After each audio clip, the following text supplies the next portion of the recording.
손흥민 선수는 자타공인 월드클래스 선수입니다. 하지만 유일하게 전 세계에서 한 사람, 아버지인 손흥정 감독님한테는 아니죠. 절대 월드클래스 아닙니다. 예. 저는 항상 손흥민 선수와 손흥정 감독님 부자를 볼 때마다 큰 의문이 하나 들었습니다. 손흥정 감독님은 어떻게 아들인 손흥민 선수에게 저렇게 무서울 수 있으며, 또 한편 손흥민 선수는 어떻게 저런 하드 트레이닝을 견딜 수 있었을까요? 손흥정 감독님은 누가 봐도 정말 무서운 아버지입니다.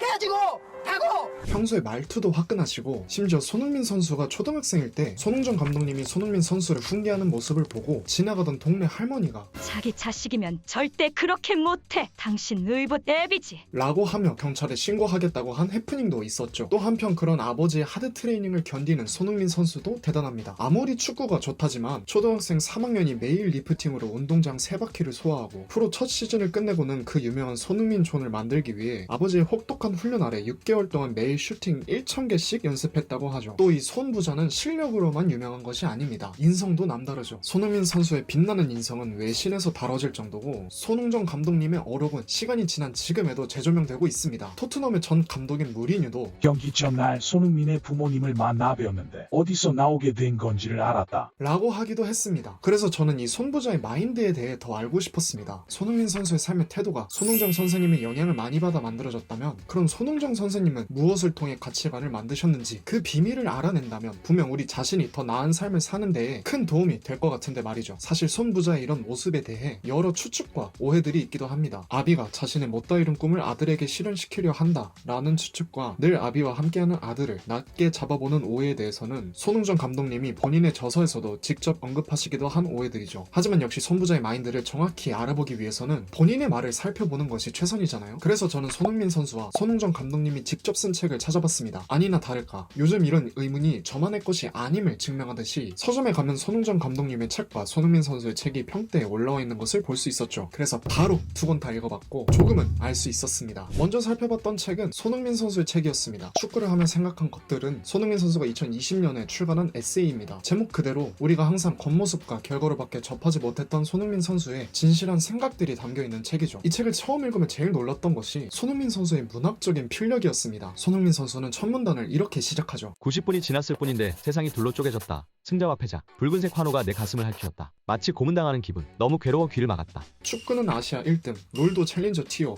글도 이렇게 쓰면 반칙 아닌가요? 또 이 책을 읽다 보면 확실히 알 수 있는 것이 역시 손흥민 선수가 아버지인 손흥정 감독님한테 받은 영향이 크다는 겁니다. 312쪽이 되는 책에 무려 아버지라는 말이 178회나 나오죠. 또한 손흥민 선수는 책의 22장에 자신의 행복 철학을 밝히는데, 이는 지금 감사하며 즐겨야 한다 라고 합니다. 그리고 이 행복 철학은 오늘 최선을 다해 행복해야 한다라는 아버지의 신념의 영향을 많이 받았다고 합니다. 덕분에 손흥민 선수는 독일 유소년 시절부터 계속 지금 나는 행복하다, 오늘 나의 축구는 행복하고 즐거워야 한다고 계속 자기 암시를 해왔다고 하죠. 또 이 책을 읽으면서 손흥민 선수가 이렇게 손흥정 감독님을 잘 따를 수밖에 없었던 이유를 몇 가지 찾을 수 있었습니다. 첫째로 손흥정 감독님은 손흥민 선수가 먼저 말을 꺼내기 전까지 절대 먼저 축구 얘기를 꺼내지 않으셨다고 합니다. 그래서 결국 손흥민 선수가 먼저 자발적으로 축구를 하고 싶다고 처음 말했을 때도 축구 정말 힘든데 정말 할 거냐고 몇 번이나 경고하셨다고 하죠. 이렇게 시작한 축구였기 때문에 손흥민 선수는 힘들어도 토를 달 수 없었다고 합니다. 둘째로 손흥정 감독님은 항상 솔선수범하는 모습을 중요히 하셨다고 합니다. 손흥민 선수의 모든 근력 운동을 똑같이, 심지어 본인이 더 무거운 무게를 들 때도 있었기 때문에 손흥민 선수는 게을러질 수 없었다고 합니다. 셋째, 손흥민 선수의 성격도 한몫했다고 합니다. 손흥정 감독님은 손흥민 선수가 고집이 셌던 형에 비해 비교적 유하고 장난스러운 성격이었기 때문에 훈련도 상대적으로 여유롭고 즐기는 느낌이 들었다고 회상하죠. 이렇게 손흥민 선수의 책을 읽다 보니 역시 손부자에 대해 제대로 이해하려면 손흥정 감독님의 책을 깊게 파봐야겠다는 생각이 들었습니다. 손흥민 선수의 철학을 만든 것이 손흥정 감독님의 영향이 컸다면 손흥정 감독님의 단단한 철학은 어떻게 만들어진 것일까요? 손흥정 감독님도 똑같이 아버지의 영향을 많이 받으셨을까요?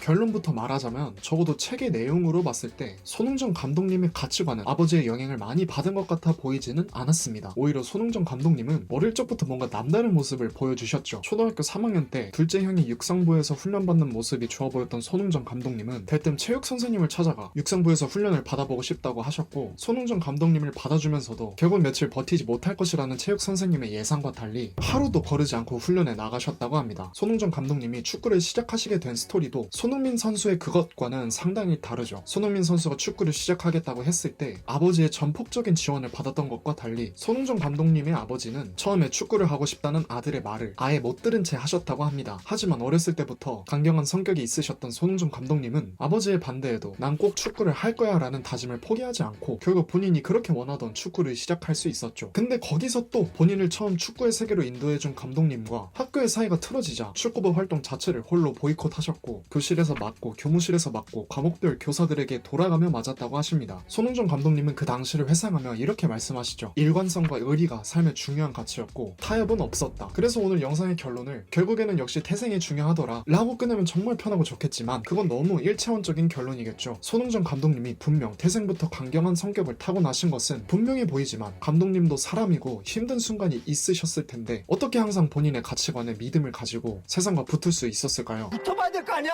사실 이 질문에 대해서는 손흥정 감독님이 책에서도 그렇고 여러 번 확실하게 말씀하셨습니다. 감독님에게 좀 친구이자 힘이 되어주었던 상대는 책들이었을까요? 책입니다. 손흥민 선수의 책에 아버지라는 말이 178회나 나온다면 손흥정 감독님의 책에는 책이라는 말이 적어도 65회 이상 나옵니다. 또 손흥정 감독님의 책을 보면은 이런 얘기도 나오죠. 나에게 축구를 빼고 남는 게 뭘까 생각해보면 단 한 가지, 책 읽기가 남는다. 축구와 독서, 이 두 가지가 내 삶을 지탱해온 두 축이다. 손흥정 감독님에게 축구가 얼마나 큰 존재인지 생각해보면 이 대목은 그가 책을 얼마나 중요하게 생각하는지 알 수 있는 대목입니다. 젠장 또 책이야.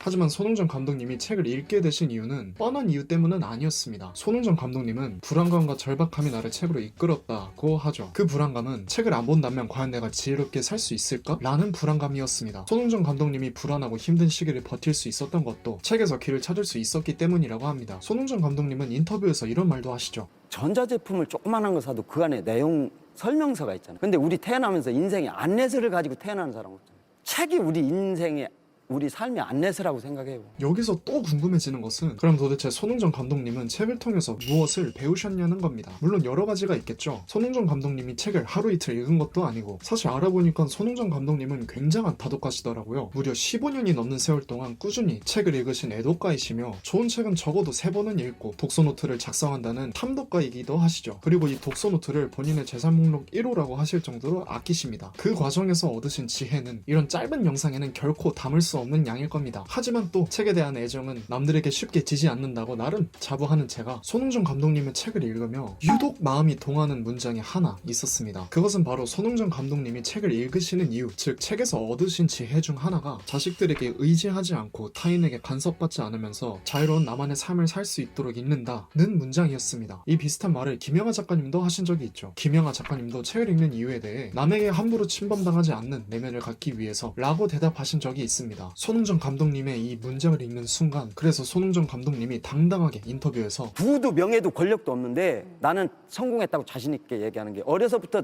내가 하고 싶었던 그 축구를 난 지금까지 하고 있어.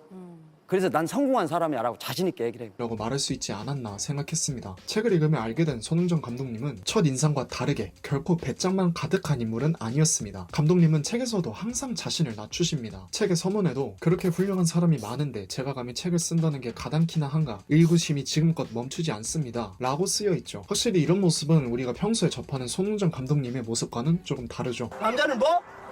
자신감! 얼핏 봤을 때는 상반된 이 두 모습에 대해 손흥정 감독님은 다음과 같이 말합니다. 배짱과 자신감 그리고 감사와 겸손, 이 두 가지 면은 동전의 양면이 아니다. 한쪽 면이 보이면 다른 한쪽 면이 가려지는 것이 아닌 두 가지 면이 각자의 자리에서 제 역할을 해야 한다. 손흥정 감독님은 자신의 모자람을 시원하게 인정하십니다. 나는 부족한 아비일지언정 이라고 쓰시기도 하고 난 참 엄한 아비였다 라고 쓰시기도 했습니다. 이렇게 항상 자신을 의심하기도 하고 남에게 의붓애비냐 라는 소리를 듣기도 하고 전 국민의 입에 오르내리며 정말 많은 평가를 받았지만 손흥정 감독님은 항상 책을 통해 스스로의 마음을 다잡으시며 본인의 가치관에 따라 당당하게 자신의 길을 걸으신 모습이 정말 본받고 싶었습니다.